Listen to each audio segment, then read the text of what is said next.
So hello guys, तो कैसे हो आप सब। मैं हूँ आयुष और आप देख रहे हो सुपर हीरो की। तो डीसी और मार्वल्स के सुपर हीरोज की तो हमने बहुत कंपैरिजन कर लिए, हमने सुपर हीरोज का कंपैरिजन कर लिए। पर आज हम दो मॉन्स्टर्स का कंपैरिजन करेंगे। तो एक है पैसिफिक रिम मूवी का मेगा काइजू और दूसरा है किंग कॉन्ग मूवी का किंग कॉन्ग। तो आज के इस इंटरेस्टिंग वीडियो में यही जानेंगे कि कौन जीतेगा इन दोनों की बैटल में। तो बिना टाइम वेस्ट के चलिए वीडियो को स्टार्ट करते हैं।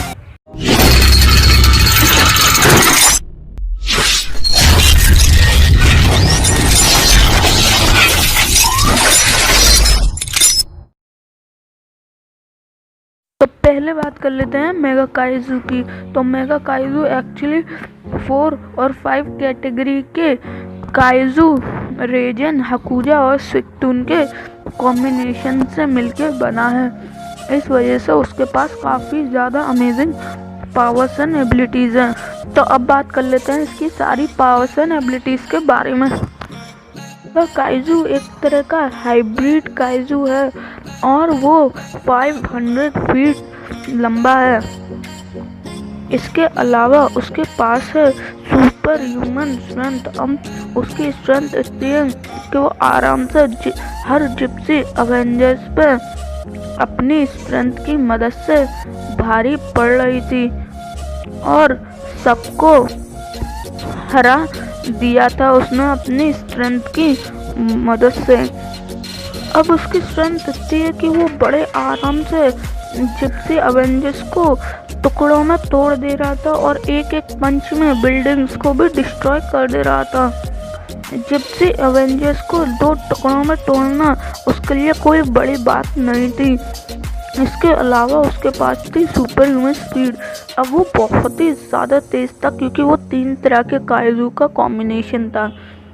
इसके अलावा जो मेगा काइजू है उसके रिफ्लेक्सेस भी बहुत ही ज़्यादा फास्ट थे। अब इस वजह से वो जिप्सी अवेंजर्स के हर अटैक से बच रहा था और अब वो 3 काइजू का कॉम्बिनेशन है। इस वजह से उसके पास 2 टेल्स भी हैं और वो उन टेल्स को बहुत ही ज़्यादा एजिलिटी और स्पीड से यूज़ करता है अपने अपोनेंट पर अटैक करने के लिए। अब वो अपने अपोनेंट की लिए उनको एक हथियार की तरह यूज़ करता है। उसकी जो टेल है वो इतनी ज़्यादा पावरफुल है कि उसने जिप्सी अवेंजर्स के 2 टुकड़े कर दिए थे। अब चलते हैं उसकी नेक्स्ट पावर है उसकी ड्यूरेबिलिटी पे। अब वो बहुत ही ज़्यादा ड्यूरेबल है क्योंकि उसने हर जिप्सी अवेंजर्स के वार को सहा है। उसको सिर्फ सिटी डिस्ट्रॉय करने वाले वेपन से ही मारा जा सकता है, बाकी ऐसे वैसे वेपन्स तो उसे कुछ भी नहीं कर सकते। उसके पास है रीडायरेक्टिव ब्लास्ट। वो काइनेटिक एनर्जी को एब्जॉर्ब करके रीडायरेक्ट कर सकता है। इसके अलावा उसके साउंड में भी बहुत दम है, जो अपने एक साउंड में कार्स को बड़े आराम से उछाल दे। तो गाइज ये तो हमने बात कर ली मेगा काइजू की सारी पावर्स के बारे में। तो ये तो हमने जान ली सारी इसकी पावर्स एंड एबिलिटीज़ के बारे में। अब चलते हैं इसी के अपोनेंट्स की पावर्स एंड एबिलिटीज़ को जान लेते हैं। तो अब हम बात कर लेते हैं किंग कॉन्ग की। तो किंग कॉन्ग बहुत ही इंटेलिजेंट एप है और काफ़ी सारी पावर्स रखता है। तो उसके पास जो सबसे पहली पावर है वो है उसकी सुपर ह्यूमन स्ट्रेंथ। अब उसकी स्ट्रेंथ इतनी है कि वो बड़े आराम से अपने रॉ स्ट्रेंथ से सिर्फ अपने एक पंच से एक बड़े से माउंटेन को अपने एक पंच से तोड़ सकता है। उसकी अब बहुत सारे उसने मूवीज़ में अपनी स्ट्रेंथ के फीट दिखाए हैं। चाहे हम बात करें उसकी पहली किंग कॉन्ग मूवी की, जब उसने पहली बार तीन डायनासोर से फाइट करी थी जो उससे भी ज़्यादा फुर्तीले थे और उसके जितने ही स्ट्रॉन्ग थे। अब उसने king Kong the Skull Island में स्कल कॉलर से फाइट करी थी। दो स्कल कॉलर से फाइट करी थी, जो उसके जितने ही बड़े, उससे ज़्यादा फुर्तीले और उसके जितने ही स्ट्रॉन्ग थे। उसने एक बिग ऑक्टोपस से भी फाइट करी थी।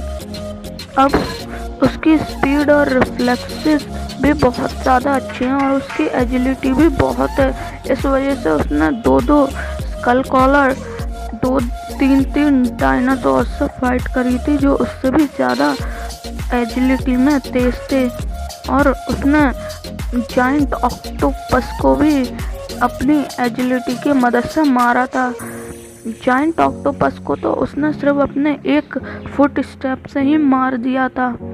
तो इससे तो आपको उसकी स्ट्रेंथ और उसकी स्पीड का अंदाज़ा लग ही गया होगा। तो गाइस, उसकी अब रिफ्लेक्सेस भी काफ़ी तेज़ हैं। वो आराम से मिसाइल्स, बुलेट्स को डॉच कर सकता है। उसकी स्पीड किसी भी ह्यूमन और एनिमल से ज़्यादा है। पीक ह्यूमन स्पीड है उसके पास भी। अब उसके हाथों में तो दम है ही, अब उसके पैरों में भी बहुत दम है। इस वजह से वो 250 फीट से जंप करके स्कल कॉलर के ऊपर एक बड़ी सी चट्टान मारता है उसके मुंह पर। अब उसकी सिर्फ एक ही वीकनेस है कि उसकी ड्यूरेबिलिटी थोड़ी कम है। इसके अलावा उसका रीजनरेटिव फैक्टर भी बहुत ही ज़्यादा वीक है, जिस वजह से वो अपने वुंड्स को बहुत जल्दी हील नहीं कर पाता। और एक ये उसकी बहुत बड़ी वीकनेस है।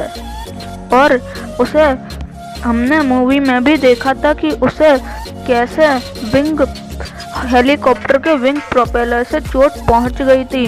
अब ये भी नहीं है कि वो बिल्कुल भी ड्यूरेबल नहीं है।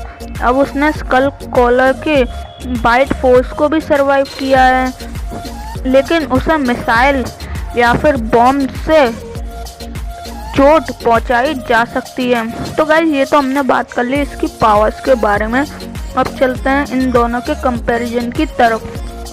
गाइस, अगर हम बात करें इनके कंपैरिजन की, तो दोनों स्ट्रेंथ एक्सपेक्ट में तो सेम है, क्योंकि किंग कॉन्ग अपनी मूवीज़ में बहुत सारे एनिमल्स, क्रिएचर से लड़ चुका है, जैसे बिग ऑक्टोपस, इसके अलावा स्कल कॉलर और तीन डायनासोर से भी फाइट करी है उसने। और जो मेगा काइजू है, उसने तो 5 जिप्सी एवेंजर्स को ही धूल चटा दी थी और एक पंच में बिल्डिंग्स डिस्ट्रॉय कर दी थी। अब ड्यूरेबिलिटी में यहाँ मेगा काइजू आगे है, क्योंकि मेगा काइजू को सिर्फ सिटी डिस्ट्रॉय करने वाले मटेरियल से ही हार्म किया जा सकता है, और जो किंग कॉन्ग है उसे बॉम्ब से भी हार्म किया जा सकता है, जैसे हमने मूवी में भी देखा था। लेकिन यहाँ मेगा काइजू के पास उसकी डिफरेंट एबिलिटी यानी रीडायरेक्टेड ब्लास्ट होने की वजह से यहाँ ज़रूर एडवांटेज मिलेगा। और यहाँ पे दोनों की स्पीड और एजिलिटी भी सेम है, लेकिन अभी इनके साइज़ का कंपैरिजन करना रह गया है। तो साइज़ में तो यहाँ मेगा काइजू आगे है, क्योंकि मेगा काइजू 500 फीट बड़ा है, और जबकि जो किंग कॉन्ग है वो 104 फीट बड़ा है। मुझे तो यहाँ लगता है कि मेगा काइजू जीत सकता है अपने एडवांटेज की वजह से, पर ये तो मेरा ओपिनियन था। आप भी अपना ओपिनियन ज़रूर कमेंट में बताएं मुझे, और किसी नए टॉपिक पे वीडियो देखना चाहते हैं बेशक कमेंट करें मुझे। और वीडियो पसंद आई हो तो लाइक कर देना, चैनल को भी कर देना यार सब्सक्राइब। तो चलिए, आपसे मिलते हैं किसी नई वीडियो में, तब तक के लिए बाय।